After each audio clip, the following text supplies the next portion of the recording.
Matt, I'm going to have you start with some introductions, if you would.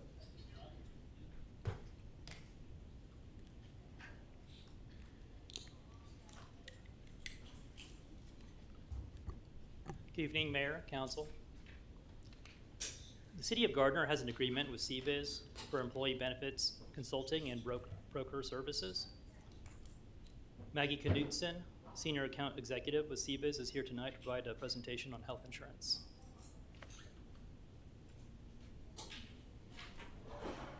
All right, good evening, everybody. As Matt mentioned, my name is Maggie Knudsen. I'm with CBIZ. So we started working with the city in 2018 on your employee benefit package. And we have, over the years, had some really great renewals. And then we've had some struggles, right? And so today we're here to address what is coming for the upcoming July 1 renewal. And I'm going to start with just a couple of just historical slides here to remind us of how we have gotten to where we are today. Here you will see a quick overview of that July 2023 renewal. So we did go out and market your plan for coverage last July. And at that point, due to ongoing large claims, we did not have anybody from the market who was willing to underwrite the risk of the health plan. Fortunately, we did still have that Humana contract in place and were able to renew with Humana. However, as you will all remember, it was a very, very hefty increase, probably one of the highest increases I've seen in my 21 years doing this job. And I will have to commend your city council, quite frankly, in what you were willing to do and the lengths that you went to protect the employee population from the impact of that kind of renewal increase, which is ultimately 74%. And the city picked up the majority, almost all of that increase. And then this next slide is going to touch on kind of how we got to where we are now. And you will see you left the Midwest Public Risk in 2020. When you left Midwest Public Risk, you received an 8% decrease. The first renewal after that was a 0%. After that was a 4% increase. So these first 3 years coming out of that consortium were really, really great for the city. Your claims utilization was ideal, probably more than ideal in some circumstances. And then you'll see we went through that open enrollment in April of 2022. And then we had a large claim hit the plan that was very, very substantial. And I just want to say that these group health plans are here to protect individuals from those type of catastrophic situations so that they aren't left footing the bill for those high dollar claims. And I will honestly say, having spoken with a lot of employees, not only here at the city, but other employers, the people who are in that situation and utilizing their health plan in that situation are so incredibly grateful that they have the health plan available to them. So you will see in May and then June, July, August, that particular claim continued to build. And we first received word of that large claim in September of 22. So when that claim hit in September of 2022, there's a 3-month claim lag. So we were just finding out about the claims in May and April. By then, you were already had almost $1.4 million on the books in claims for one particular individual. And so we had already planned to market the health plan. It was coming off of the 3 years with Humana as part of our normal strategy. And so we did the market, and then we ended up where we ended up last year, as I covered on the prior slide. So then some of the further history on that from July of 2020 through 2022, as I mentioned, you had an 8% decrease in 2020. Final renewal action in 2021 was about 0%, and then 2022 just over 4%. So we can see that as a whole, the majority of your employee population is very, very healthy and are utilizing your group health plan appropriately. So how do things look today? This slide will show you a quick overview of the current claims utilization. So this is from January of 23 to November of 2023, go back, December of 22 to November of 23. So it's a rolling 12-month report that we provide to the city on a monthly basis. And the highlighted number there, that 190%, is one of the key indicators of the risk of a health plan. So a target loss ratio for a group health plan is around 75%. And you will see that as of this time frame, your claims are running at 190% loss ratio. Our subscriber count, so employees enrolled in the plan, have held pretty consistent. The number of members, so spouses and dependents, have also remained pretty consistent. What's occurring is that significant ongoing increase of the medical claims themselves. This chart will show you how that utilization is tracking by month. And you will see that last July, when the city did absorb that nearly 75% increase, there was a substantial decrease in claims that month. Now, that was not due to the funding of the plan, but one of the treatments for a large claim didn't occur in that particular month. But you will see that in August, in September, October, and November, those claims have continued to go up. December, which just came through yesterday, is at 127% loss ratio. However, the point I want to make here is while this doesn't look ideal, it does show you the progress that your plan experienced when you did increase your funding last year. It was necessary for that funding to increase in order to offset those claims coming in on your health plan. So we take a look at this, and like I said, the majority of the individuals on your health plan are healthy and are going in for their preventive checks, but we do know we have some pretty significant high-cost claimants. And the top chart here, the gray chart, shows you the claims that are over the $30,000 threshold. In the healthcare market, all of the carriers use about $25,000 or $30,000 as their determining point for what is a large claim. Currently, you have 3 large claims in that $30,000 to $49,000 bracket, totaling $119,000. You have another 3 large claims in that $50,000 to $99,000 bracket, totaling $214,000. And then you have 3 large claims over $100,000, totaling $2.7 million. And we can see that of that $2.7 million in the section below, one individual is incurring $2.2 million of that. Okay. Now, the question is often, how do we impact the cost of that large claim? That is the cost of the treatment for that particular condition, no matter what health plan that you're on. That is the cost of it.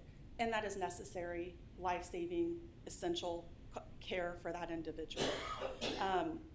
But this does show you, I mean, we have 3% of the total population on the health plan incurring about 62% of the claim spend. Okay. So that brings us to the marketing that we just went through. And we did a very extensive marketing this year, like we do every year, but we even went further and evaluated very non-traditional options that are newer to the marketplace. And you will see here that across the board, everybody declined on the fully insured, because right now you have a fully insured health plan, and the market declined to underwrite that risk as it is today. We had a couple of self-funded options that were presented by the market. However, they were just the administrative component of the health plan. None of them were willing to underwrite the stop loss component, and that stop loss is your large claim protection. So what that would mean is if you went with a self-funded plan, the city would be exposed to paying every dollar of every medical and pharmacy claim that comes in with no protection, with no limits, no cap, no nothing. And so that is not the ideal situation for the city to be in with that unknown risk. And so you'll see highlighted in blue there, we did look at Gravy, which is they provide an individual coverage health reimbursement arrangement. So short is ICRA, okay? So some of you may have heard that, others haven't. So we're gonna dig into some detail on that so you understand what that is. And that's where the majority of our focus in this conversation is going to occur. This slide shows you the funding comparison of where you are today under your fully insured contract with Humana You will see the city is funding, total funding is just over $3 million. The city is funding about $2.8 million, and employees are funding $263,000. That doesn't include the HSA funding, which is currently about $244,000. So then we compared that to just some self-funded projections. What would it look like if you were to go self-funded? And we ran this, our own internal actuarials ran this with a couple of different scenarios in place. Some of them are just meant to be illustrative, but the first projection includes an adjusted $1.875 million for the top large claimant to align that claim over both claim periods, because when they do the projection, they use 2 claim periods. They also included the medical and pharmacy margin from 3 to 4%. Typically, we would include 3%. They bumped it up just because of some of that high cost risk, or the high claim risk. So you will see under that, in the green section, projection number 1, the most conservative is about another 122% increase on over your current funding today. That would bring the total funding to $3.75 million. Projection number 2, excuse me, in the self-funded, this assumes that we do not do any of that claim load for that top large claimant, and we don't adjust the margin from 3 to 4%. That's about 70%. And then number 3 is just simply illustrative. If that particular large claimant was not covered on your health plan, your plan would not need an increase, okay? Now, that's not a real life situation. That's not something that we're going to see occur on your health plan. So what really the focus is on that 70 and 122%. And so then we look at the ICRA solution. And with the ICRA solution, the total funding for that health plan is projected at about $2.2 million, which is about a 28% decrease from where you are today, okay?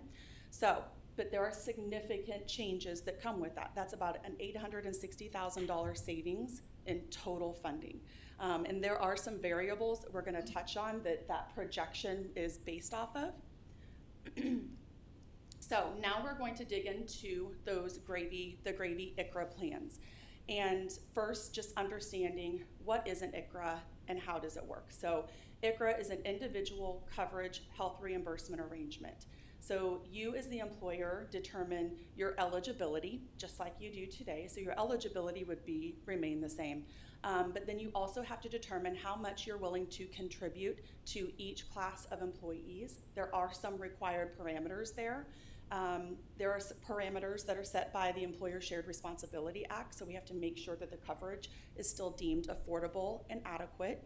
And there are some additional stipulations around contribution strategy that requires contributions for employees that are 65 and over not to be greater than 3 times that of a 25-year-old.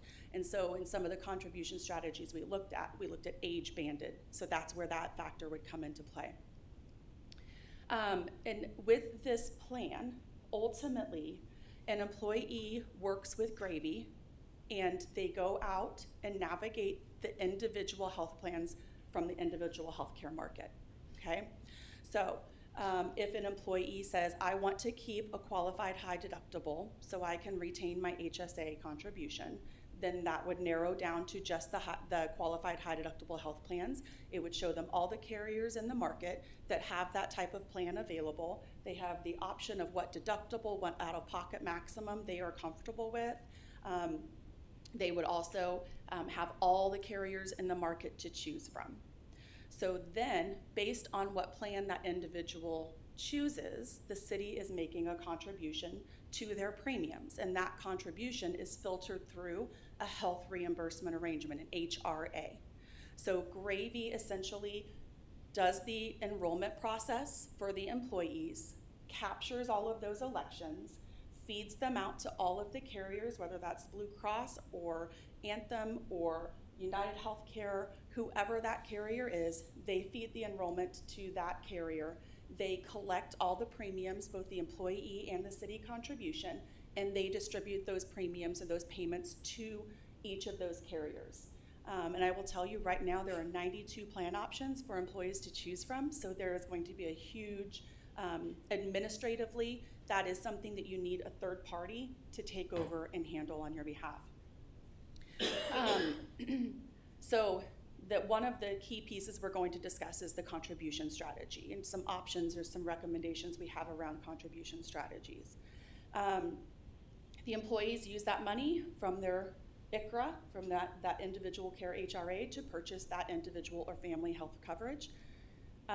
The premiums are dependent on each individual, and it's based on their demographics. What is the zip code they live in? What is their age? What is their gender?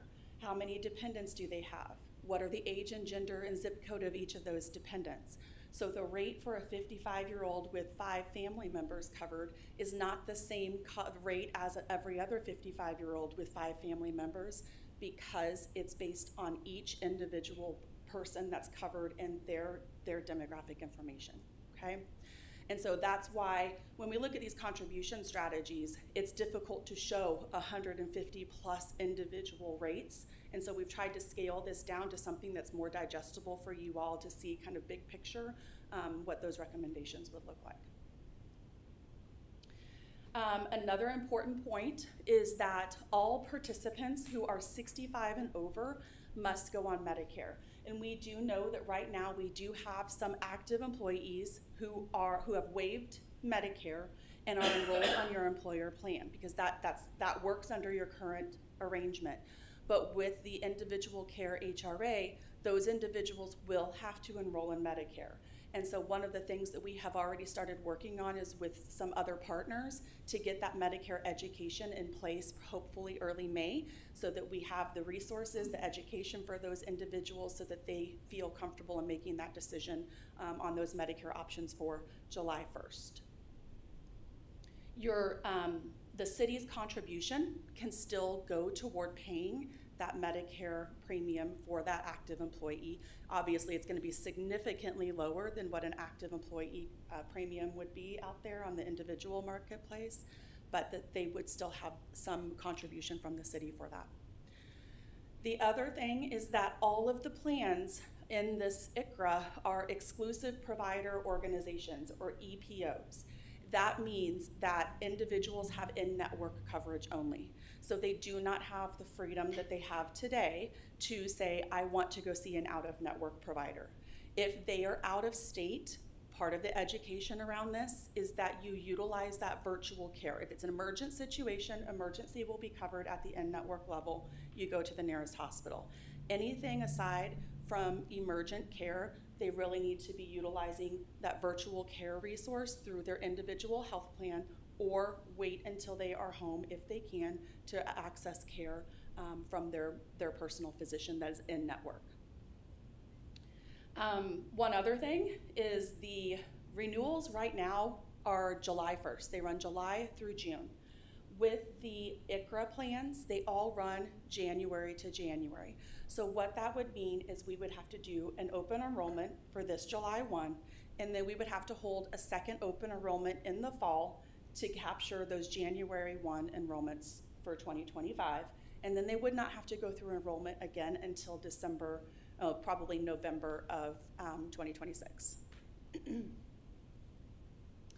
As I mentioned earlier, that people can be enrolled on a qualified high deductible health plan, on an ICRA plan, and still be HSA eligible, meaning they don't lose that contribution that the city is currently making to their HSA. We would still have all of the federal COBRA rules around COBRA that would apply. And then the employee enrollment experience is going to be 2-part, because the Gravy enrollment, that ICRA enrollment, has to occur through the Gravy platform. So that's medical only. We would still retain your Benefits Direct enrollment platform for employees for all the non-medical. And so again, through communications, we'll make sure people understand it's a 2-step process. They do need to complete both steps in order to make sure they have all of their benefit elections captured. So this is the last slide before we get to the actual numbers around the funding and contributions. So there are some variables that we have to take into consideration and obviously can cause the numbers on these future slides to fluctuate. All of these options that we're going to talk about assume that an employee elects a gold high deductible health plan similar to what you have today. That's where the majority of your employees are enrolled. So it's assuming that they enroll in a like plan. And like I said earlier, those rates are based off of each individual's age, gender, zip code. And so if those change, those rates are going to change for that individual. And the rates that we're going to show, the projections, are based off of one single gold high deductible health plan. There are other plans out there. So if an employee chooses a different plan, if they choose a PPO plan, if they choose a different silver high deductible health plan, that's going to cause the premiums for them to adjust. And so ultimately the employee cost would adjust, but the city cost should remain pretty consistent because they're going to get up to that contribution maximum. And so if someone's plan is less than that, the city will be funding the lesser of. And then this also assumes that everybody enrolled today enrolls for July 1 with the ICHRA plan. We could have more people come on, we could have fewer people on the plan, so that would also affect these funding projections. And then the last thing is that we're assuming that the city contribution to the HSA remains as it is, which is $1,500 if you're enrolled employee only, and $3,000 annually if you have a spouse and or dependents enrolled on the health plan with you. So this shows you the medical plan comparisons, and in the dark blue are your three current health plans that are available to employees, and I've circled in yellow, the gold circle there, which plan we are using for comparative purposes. The other ones, some of them are bronze plans, silver plans, PPOs, but that just gives you an idea of what some of those plan designs are out there. The one that is circled has the plan design that is most similar to what you provide to employees today as your qualified high deductible health plan. So now we have our cost analysis. In the dark blue, the left column, you'll see that the current annual premium is just over $3 million. The city is contributing just under $2.8 million, so that's 91% of the total premium that the city is funding. And then the city is also funding $244,000 into the HSA. So for a combined total, just over $3 million is what the city is funding. Employees' cost is just about $263,000. So that's about 9% of the total health spend today. Option number one under ICHRA, this is again that $3,200 qualified high deductible health plan.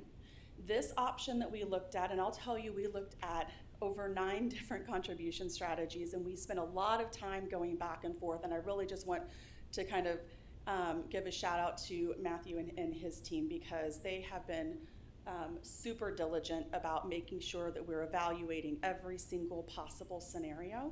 And so we have really worked through this with a fine-tooth comb and landed on 2 here. So the first one would assume that the city maintained its contributions as it is today. You don't increase your contributions, you hold exactly where you are today. That would put the annual premium at just under $2 million. That the gravy fee for their administrative part of things is $87,000. One component that is not included in that gravy fee, which we just received the updated pricing on, we have asked them to come out and have counselors available on site to help employees with this enrollment process and answer questions. So in order for them to provide that, it is a $15,000 additional charge. I think it's well worth it. So that is not accounted for in this illustration here. So your total annual cost is about $2 million. That's about a $986,000 savings from where you are today, a 32% decrease. And then the city contribution under this option is about $1.9 million. So that has the city picking up about 96% of the total premium. The city-funded HSA would increase slightly under this projection because we're taking everybody who's currently on a PPO plan and assuming that they're going in a high deductible health plan. So that could vary a little bit depending on what kind of plan people choose. Combined total, just under 2.2 million. That's about $844,000 savings. Employees, their total cost is just under $85,000, so that presents them overall as a savings of about $178,000. So they would be picking up 4% of the total premium, and the city's picking up 96%. Option number 2, this is where we looked at the age banded, and so we have it broken out, we'll see on the next slide, by ages. And the focus of this one was the city maintaining 100% employee paid plan. So being able to pay and say we still provide 100% coverage for employee-only coverage on these individual healthcare plans. So under that, the top section, the total premium, the gravy fee, all of that remains the same. The middle section is where we see that change slightly. So the city's contribution would drop to 1.87 million, so 94% of total premium. HSA funding, still the same as option 1. And then the combined total is about $2.17 million, so another $30,000 of savings for the city versus option 1 in this scenario. And employee cost would be approximately $113,000. So employees would still see substantial savings. They would be picking up 6% of total premium here, in the city 94%. So what do those contributions look like? Option 1, this is where the city would retain or maintain their current contributions. And so you will see there, those are the current contributions today. Those would be the current contributions under option 1 for 2024 coverage if you went that direction. Option 2 is broken out by age bands, so 20 to 29, 30 to 39, 40 to 49, 50 to 59, and 60 plus. And you can see that the contribution is different by plan or by age and dependent upon if you have spouse, child, or family coverage. And so, like I had mentioned before, there are certain parameters that have to exist where a 65-year-old contribution cannot be greater than the 25-year-old. So there are a lot of numbers and factors we have to take into consideration as we're building this out. We spent a lot of time on these age-banded rates, a lot of focus there, because that's where, as we kind of went through these options, this is what financially seemed to make the most sense. And we also have evaluated what the individual impact is for each of these scenarios. So on this slide, you will see the current, the top section, you'll see current, and then to the right of that, 100% employer-funded plan. So under your current plan, you have 62 employees who have 100% paid coverage by the city. Under option 1, where you maintain those current city contributions, you would have 106 employees with 100% covered plan or coverage for their plans.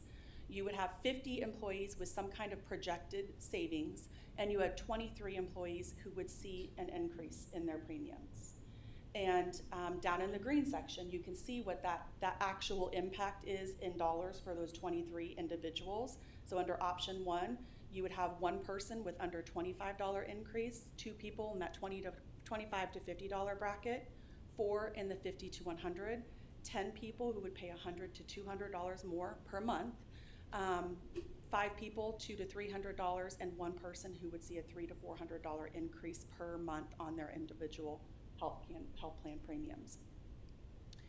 Under option 2, where we look at those age banded rates, you will see again up in the blue that 97 employees would have 100% employer paid coverage. You would have 46 people who would see savings in their premiums and 18 people who would see an increase. And of those 18, you drop down to option 2 in green, you'll see that you have 8 in that 100 to 200, 4 in the 200 to 300, and no one in that 300 to 400. So under this option, it helps us retain that 100% employer paid plan. It also helps us to lessen that increase for those individuals who otherwise would have seen a more significant increase in their premiums under the ICHRA options.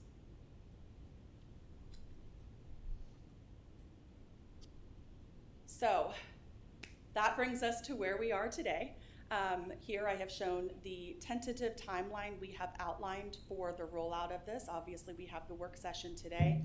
we have scheduled an all-employee meeting for April 11th to give them just a very high-level overview, be prepared to answer questions, help them understand where we are headed, and then we would start rolling out the open enrollment communications in probably April, with open enrollment occurring at the end of May and the first week of June.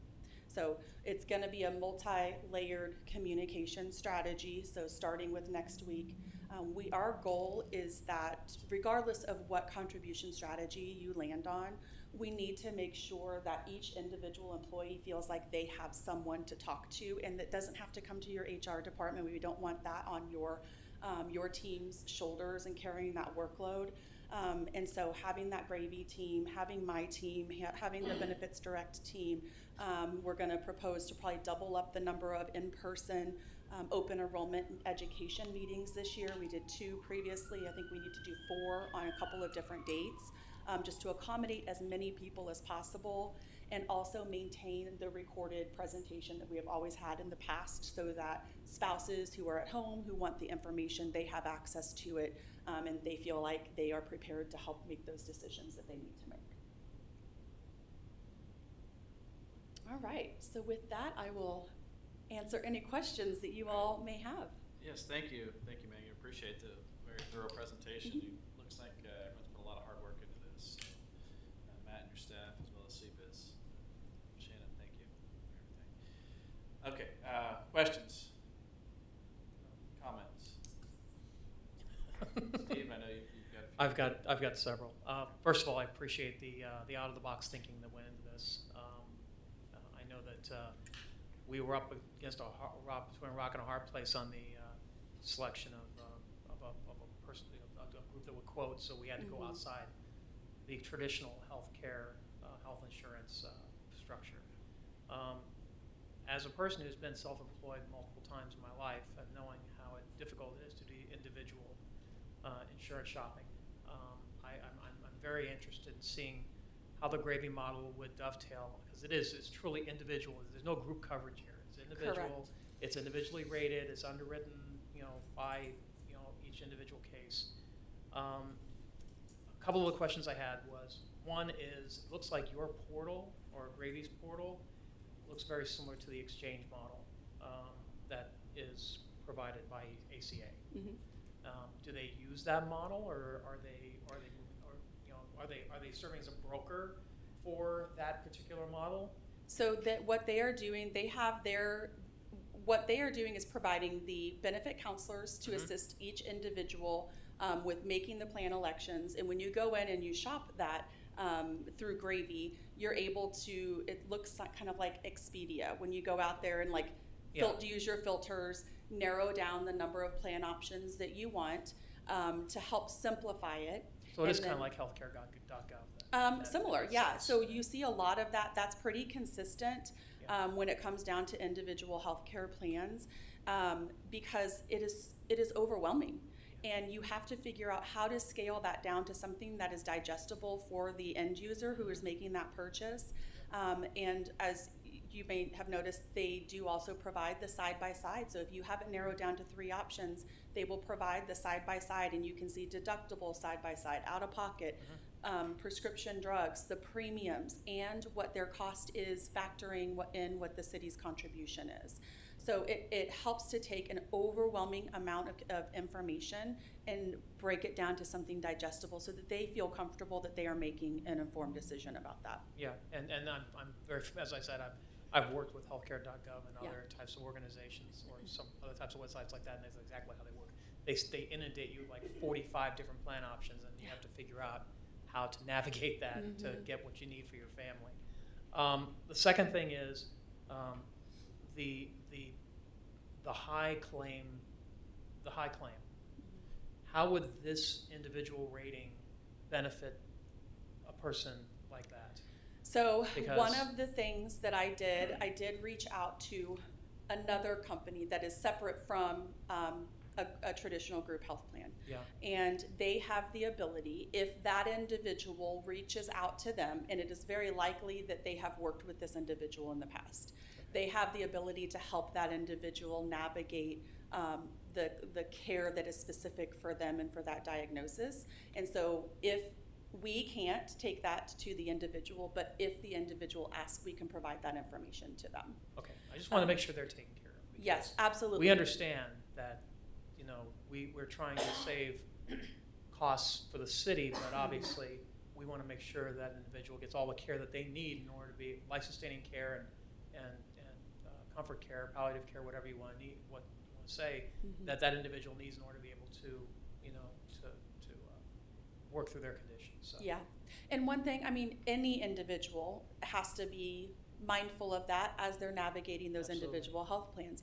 Some plans provide this coverage, others provide, they still provide what's required, but some have a little bit of a better benefit around different treatments, whereas others may exclude certain treatments. So that individual is going to want to be very intentional about the health plan, asking the right questions to make sure that the health plan that they select or that anybody selects is going to cover their specific needs. I have family members who have gone through this, and there are group health plans that will sometimes exclude certain treatments, and they're very intentional about choosing employment based on what they're needing. This individual won't get denied underwriting or denied coverage with this, No, correct? That's what I was asking. No, there is no denying individual coverage. There used to be. That used to exist pre-ACA. That does not exist any longer. Yeah. So, and the last question I had was, knowing what I know about the fluidity of the marketplace, especially in things like the ACA, you see comprehensive providers come and go and things like that. As we go through the annual enrollment process, there's a real chance that the next year that individual's plan will not be offered in the following year, that they're going to have to look for a whole new plan. So that's going to have to be very strongly emphasized to folks that, okay, if you do an open enrollment here in May, and for July 1st, come November, that plan may not be offered in the state of Kansas because of the way that insurance companies, carriers will enter and exit from the marketplace or change their rules. So Exactly. it's going to be that's going to be another layer of complexity that's added to the process. Also, the last thing is about the Medicare, the Medicare side of things. I know we're moving toward a compulsory Medicare model. A lot of companies are doing that now. That's not just a lot of it's being required in the marketplace right now. Would we be willing to? And I ask this of you, Administrator Prudy. I know that there are some coverage options that are out there that sit on top of Medicare that would help to supplement coverage. Is that something that we might want to explore as a potential offering that's partially employee paid, but could also be picked up a portion of that by the city to help because we're going to have a significant savings on those individuals anyway. Is there a possibility we could look at that as a supplemental rider? I think up to the city's contribution for other employees in that range, absolutely. I think that would be a great offering, and it would help to bridge that gap, because I know although Medicare is cheap, it's not necessarily comprehensive. And so we want to make sure that we are still able to provide that or offer that. Yeah, and I just made a note of that because I think that's a great thing to evaluate if the ICRA, if the HRA component of that can be used to fund the Medicare supplement plans. And if so, then layering that in with our communication for them to consider, and then they are maximizing the city's contribution and not feeling like because they are Medicare eligible, they're receiving a lesser benefit. And it's tax-free. They can still keep the tax advantage on that as well. So. I'll also point out HSA contributions, some can be used on some Medicare premiums, supplement premiums. Yep. So there are options there for them if they want to use some of their HSA funding for that. They have the freedom to do that. So we just need to make sure that they're using compliant Absolutely. HSA plans. Okay. Thank you. Yeah, great questions. Are there any individuals on the plan currently that wouldn't be qualified for this plan? No. Everybody will be eligible under the individual healthcare plans. Domestic partners? Oh, yes. Domestic partners, because an ICRA does follow the federal definition of a legal spouse. State of Kansas recognizes common law spouse today. That would not be allowed as of July 1st because the ICRA plan is going to follow the federal definition, not the state-specific definition. And so those individuals would have to make a decision on how they would want to proceed with their health care coverage as of July 1st. Great question.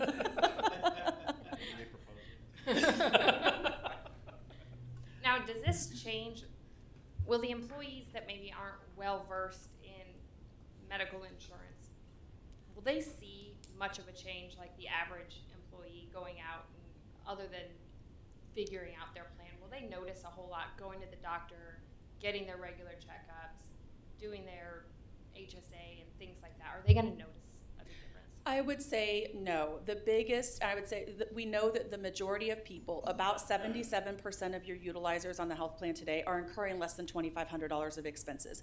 They're going in just for their routine preventive exam. They might have a sinus infection once a year. So the majority of people, when it comes to utilizing their health plan, whether that's a qualified high deductible health plan or if they choose a PPO plan that has a copay, it would work and function the same as it does today. What they would have to be very mindful of is their provider selection.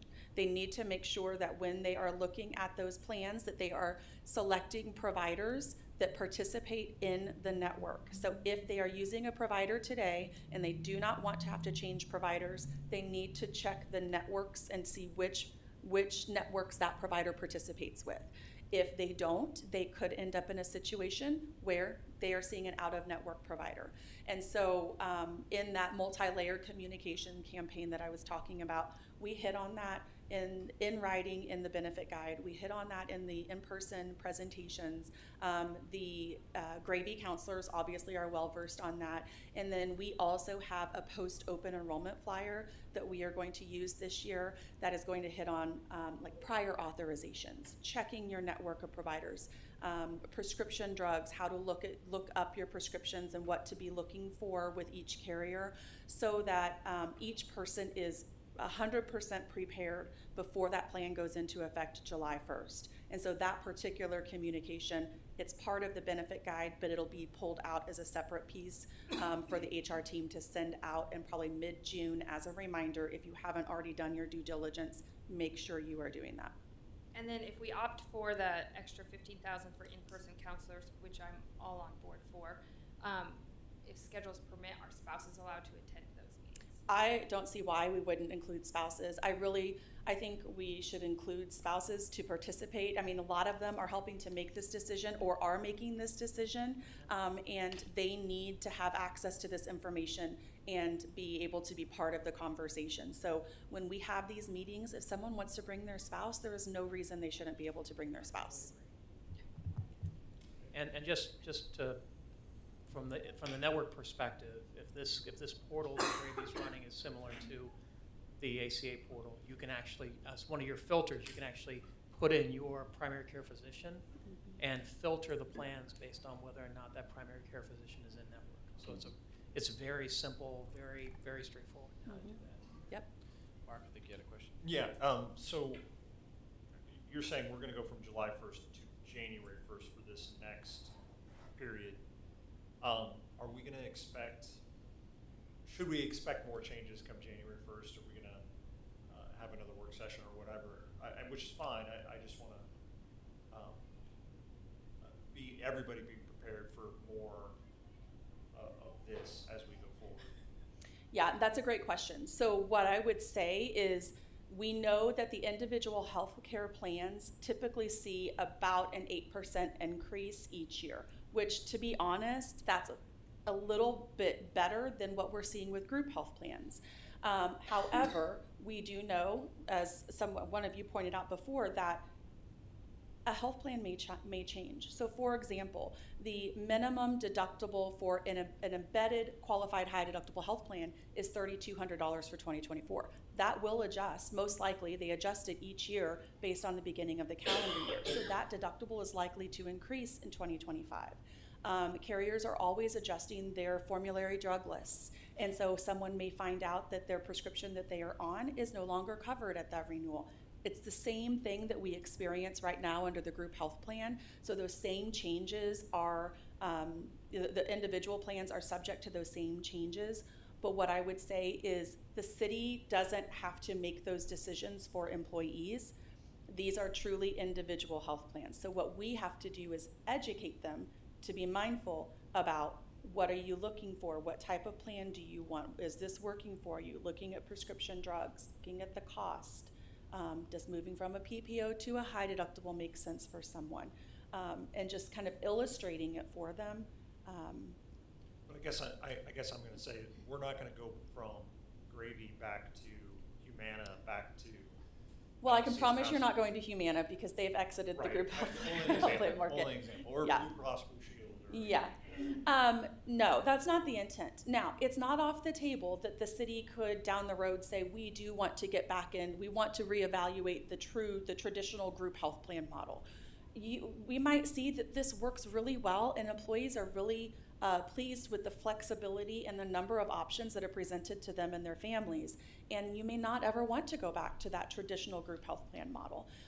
My job is to work with your team to make sure that we are evaluating the options that work for the city. And if that means we need to go back and look at group health plans, we'll do it. And if this seems to be working and is meeting the needs of everybody, then we can continue that direction. Because to your point, I could see us doing on-site counselors every enrollment period. I was just gonna say, maybe we should think about planning for those in-person counselors at least the first couple of times, Mhm. you know, this time, and then again in January, and then maybe again the next year, so people really learn the process before they have to do like phone interview and online type things. I would agree, and to be honest with you, especially for new employees who may be coming into the organization that have not been exposed to an individual plan, it'd be good to have a resource available during open enrollment period to be able, it's on-site or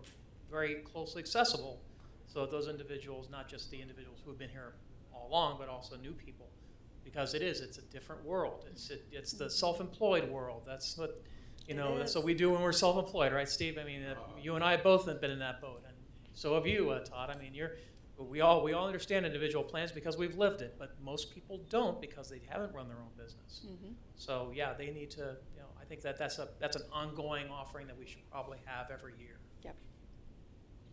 I wanted to thank you for your help Mm-hmm.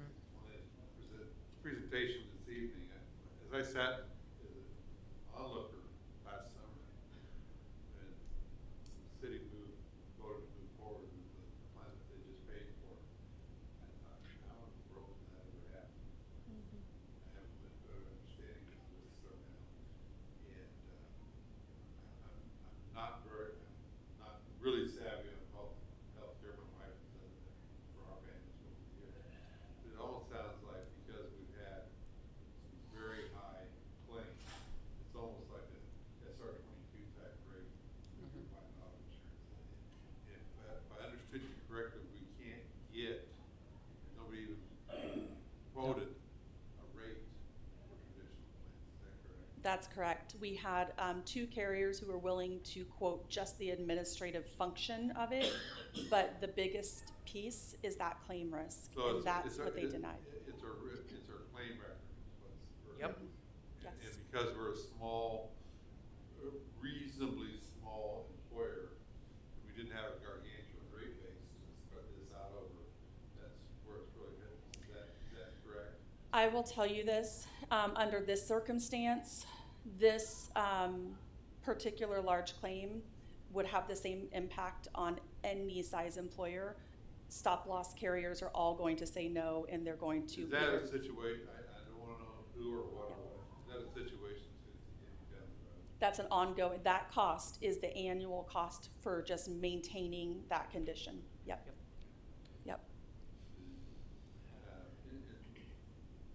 Just bear with me, because I'm not really. It sounds like there's going to be a lot of complexity to Casey's point, there's going to be a lot of complexity. And people are really going to have to understand and be very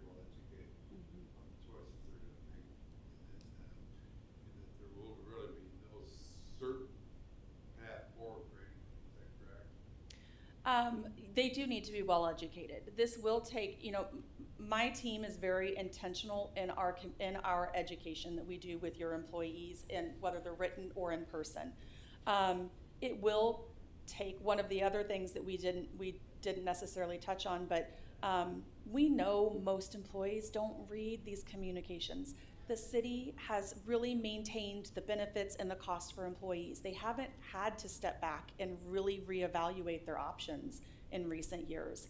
And we are going to really have to hit home on that.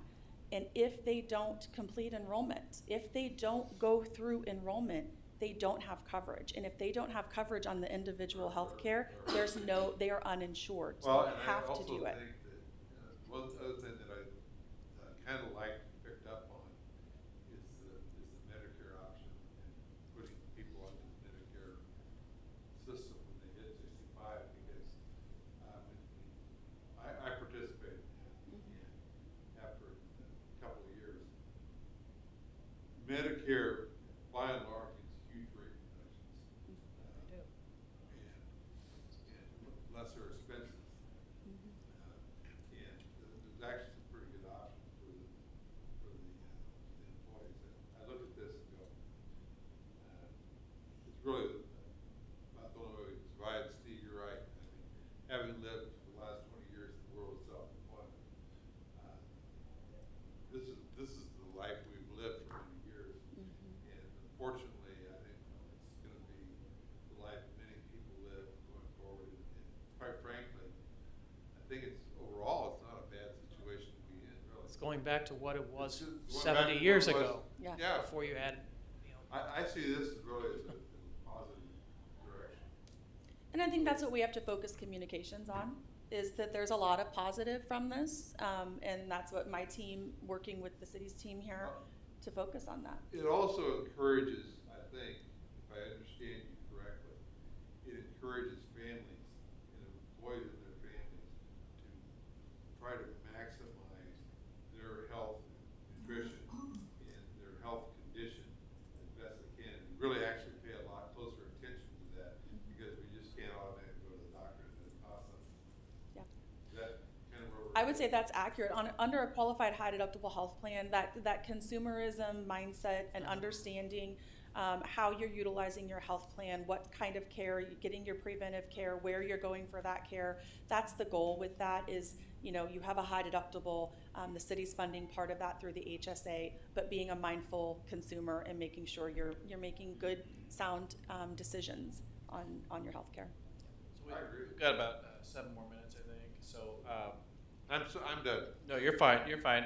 Did you need consensus tonight on the 2 options, or? I think that's what we were ideally looking for tonight. For us to bring back to council. so Okay. Mark, did you have anything before we kind of? I was hoping for a few more numbers. No, I'm kidding. Okay. it's April Fool's. I don't- I have 'em. solid That's April an Fool's April joke. Fool's joke right We there. thought you were serious there, Mark. I like option 2. Yeah, I do too, but I'm a little concerned about the banding from the standpoint of the 50 and above, because I think there's a significant jump, especially in individual. But I can understand the jump, quote unquote, is really still a decrease from what it was this past year. But I mean, Yeah, I think it minimizes the total impact of these Yeah. changes on the entire population of employees, I think. if less people affected. And that was actually an option that came in at the end when we were trying to mitigate the excessive increase on Mhm. top of that. So that was, I mean, it pushes that was, all yeah, back up Maggie slightly. working to get that done, so. Yeah, That's it's the option that staff recommended. Yeah, And- $200 to $400 a month is That's pretty a lot reasonable.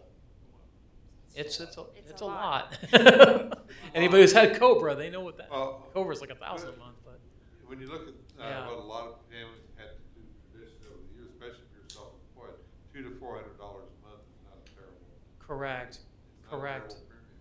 Yeah, And just to clarify, there's no change to vision and dental, correct? Yeah, that's only a There are slight- no change. Well, let me back up. The dental, there is an increase on the premiums for the dental, and the vision is staying as is. And then we are also going to, on the life insurance, one of our takeaways from that is we looked at an option to eliminate the age reduction schedule. And this is something that's coming up not only here at the city, I'm seeing it at many municipalities. A life insurance benefit, traditionally the plan is built that age 65 it reduces by about 30%, and then at 70 it reduces by another to like 50%. And so your employees who are still actively employed and are age 65 are losing a benefit really for their beneficiaries. And so we're going to eliminate that age reduction schedule this year. There is a cost increase for that, but that is something that we needed to do to align with your policies on what that benefit would And look it like. also offsets maybe that Medicare, shuttle as well. So I think that's a good offering, and I appreciate that. All right, so it sounds like option 2 Yeah. is Okay. consensus, and then was there also consensus for the additional 15,000 for the employee? Absolutely. Absolutely. They're gonna have to be able to Sure. understand this thing. I agree. And I again, think it's minimal. and again, just exploring potential offerings to upper 65 and above for supplemental coverage under Medicare. Yep. All right. All right. Well, thank you all. I appreciate your you. time. Yeah. All right, thank you. Thank you for Good the hard work. presentation.